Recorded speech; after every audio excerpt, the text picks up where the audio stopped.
당신 주변의 무서운 이야기 지금 바로 시작합니다.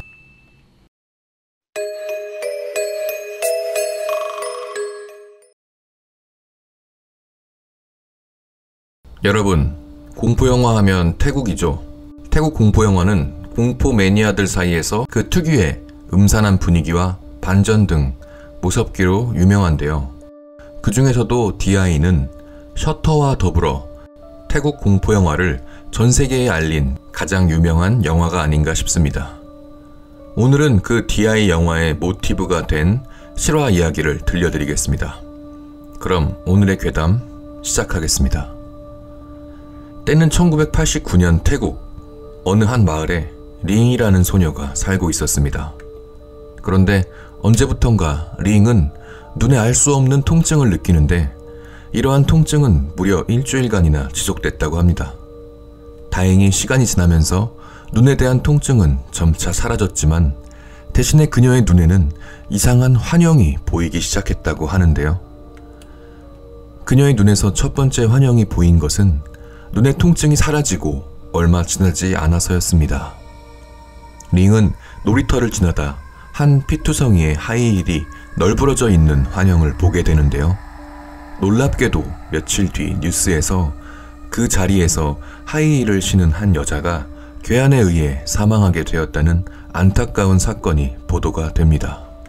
뉴스를 접하고 충격을 받은 링은 그 무서운 사실을 엄마에게 말했지만 링의 엄마는 처음엔 단순한 우연일 뿐이라며 대수롭지 않게 여겼다고 하는데요. 하지만 그것은 우연이 아니었습니다. 어느 날 링은 산책을 하던 도중 두 번째 사건을 겪게 되는데요. 링이 한창 산책을 하던 중 한 여자와 마주치게 되는데 순간 그 여자가 물에 빠져 죽는 환영을 보게 됩니다. 그냥 넘어갈 수 없었던 링은 여자에게 오늘 밤 조심하라고, 특히 물가 주변은 절대 가지 말라고 말했지만 여자는 링을 단순히 미친 여자 취급하고 가버렸다고 합니다. 그러나 그날 밤 링의 마을에선 어김없이 한 여자의 익사사건이 발생했다고 하네요. 링이 산책 때 만난 그 여자였던 거죠. 그 후로 링은 이렇게 자기 주변에서 벌어지는 그 무서운 현상에 매일 밤을 불면증과 악몽에 시달리게 되고 결국 웬만하면 외출도 삼가고 집에만 숨어서 지냈다고 합니다. 한편 링의 마을엔 매년마다 열리는 큰 축제 준비가 한창이었는데요. 특히 축제의 절정인 불꽃쇼를 준비하기 위하여 모든 마을 사람들이 분주하게 움직이고 있었다고 합니다. 그러나 안타깝게도 이번에 링은 꿈에서 마을 사람들이 불타 죽는 장면을 보게 됩니다. 매우 놀란 링은 집 밖으로 나와 마을 사람들을 일일이 찾아가며 제발 축제를 멈출 것을 부탁하지만 마을에서 열리는 큰 축제인 만큼 단순한 축제뿐 아니라 그 축제에서 발생되는 음식이나 기념품 판매 등 자신들의 수입이 걸린 일이라 혹시라도 축제가 중단될 것을 우려한 마을 주민들은 링과 링의 엄마에게 한 번만 더 그런 유언비어를 퍼뜨릴 경우 재미없을 줄 알라며 험한 말로 협박했다고 합니다. 그렇게 축제는 예정대로 진행되었고 축제가 한창이던 무렵 한 청년의 실수로 가스 폭발이 일어나게 되어 큰 화재가 발생해서 마을 사람들 대부분이 타 죽는 참사가 일어났다고 합니다. 너무나도 끔찍한 상황에서 이성을 잃은 마을 사람들은 이러한 참사를 모두 링의 탓으로 돌리고 재수없는 아이, 링이 한 말 때문에 저주가 걸렸다 등 그녀를 마녀라 생각하여 링을 죽이기 위해 그녀 집으로 몰려갔습니다. 성난 마을 사람들이 몰려오자 깜짝 놀란 링의 엄마는 제발 그만두라고 부르짖었지만 이미 이성을 잃은 마을 사람들은 잠겨있던 링의 방문을 부수고 들어갔다고 합니다. 그러나 이미 링은 스스로 극단적 선택을 한 뒤였고 그녀의 옆에 작은 탁자에서 유언장이 발견되었는데 마을 사람들의 피해에 대해 막지 못한 미안함과 자신의 신체를 기부한다는 내용이었습니다. 며칠 뒤 링의 엄마마저 딸을 잃은 슬픔에 극단적 선택을 하게 되고 링의 시체는 그녀의 유언대로 기증되어졌다고 합니다. 그렇게 영원히 없어질 줄만 알았던 그녀의 눈은 다른 사람에게 이식되어짐으로써 아직까지 세상에 남아 사람들을 지켜보고 있다고 합니다. 일반 사람들은 물론 그 옆을 떠도는 영혼까지도 보면서 말이죠.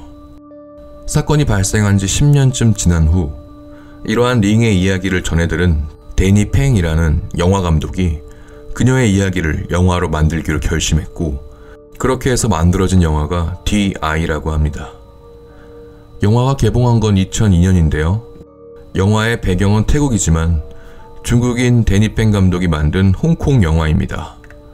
그 후 영화가 흥행하자 2008년 헐리우드에서도 리메이크 했습니다. 제시카 알바가 주연으로 나오는데요. 개인적으로는 2002년 원작이 훨씬 더 무서웠던 기억이 납니다. 여러분들께서도 기회가 되신다면 한번 감상해 보시는 것도 추천드립니다.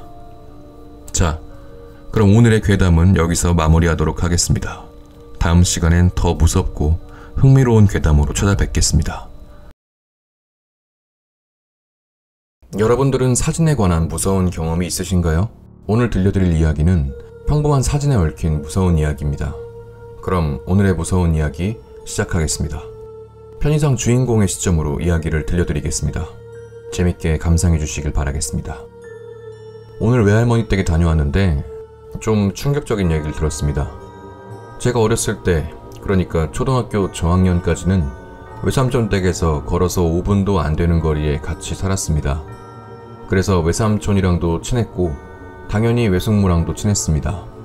거의 일주일에 한두 번 빼고는 외삼촌 댁에 들러서 놀다 오곤 했으니까요. 아무튼 그렇게 친하게 잘 지냈는데 몇 년 뒤 외숙모는 안타깝게도 간암 판정을 받고 돌아가셨습니다. 그게 아마 제가 초등학교 4학년인가 6학년인가 아무튼 어렸을 때였습니다. 초등학교 고학년이라고는 해도 아직 어린 나이였고 당시 어른들께서도 쉬쉬하는 분위기였어서 오늘 그 얘기를 듣기 전까지는 외숙모는 그냥 간암에 걸려서 안타깝게 돌아가신 걸로만 알고 있었는데 외숙모의 죽음과 관련된 뒷이야기를 듣게 되었고 그 이야기는 바로 의문의 패백 사진에 관련된 이야기였습니다. 외삼촌과 외숙모의 결혼식 날 패백 차림을 하고 패백상 앞에 앉아서 찍은 사진이 한 장 있었답니다. 그냥 평범한 구도의 패백 사진이죠. 근데 그 패백 사진이 평범한 패백 사진과 다른 점이 있었는데 바로 외삼촌과 외숙모 사이에 50대 정도 되어 보이는 남자가 양복을 입은 채 흐릿한 형체를 띠며 앉아있더라는 겁니다. 마치 두 사람의 사이를 반으로 갈라놓는 듯하게 가운데 떡하니요. 보통 같으면 패백 사진을 찍는데 정신 나간 사람이 주인공들 가운데 앉아있을 일도 없고 실제 사람이라기엔 형체가 흐릿해서 사진을 받아봤을 당시에 집이 난리가 났었답니다. 너무나 명백하게 두 사람 가운데 떡하니 앉아있는 그 의문의 남자 때문에 집은 발칵 뒤집혀졌고 이 양복 입은 50대 남자의 신원을 파악하기 위해 일가 친척 모두에게 수소문해봤지만 그 누구도 전혀 모르는 사람이었습니다. 아무튼 이 미스터리 투성이의 사진 한 장 때문에 집안 전체가 걱정이 이만저만이 아니었고 오랜 고민 끝에 너무 불길한 징조라고 생각해서 그 문제의 사진을 태워버렸답니다. 이후에는 자식도 둘 낳고 평범한 결혼 생활을 해오셨지만 몇 년 안가 아시다시피 외숙모가 급작스럽게 돌아가셨습니다. 어머니 얘기로는 의문의 남성이 외삼촌과 외숙모 가운데 앉아 둘 사이를 갈라놓던 그 사진이 외숙모와 외삼촌을 생사로 갈라놨던 어떤 암시가 담긴 사진이라고 믿고 계신 것 같더군요. 오늘 할머니 댁 들르고 집에 오는 차 안에서 들은 얘기입니다. 귀신이나 미스터리 얘기는 너무 좋아하지만 주변에서 직접 겪은 일은 전무해서 한간에 떠도는 수많은 귀신 얘기를 믿어야 되나 하는 의심이 컸었는데 전혀 예기치 못하게 어머니가 직접 겪은 일을 듣게 돼서 좀 놀랐습니다.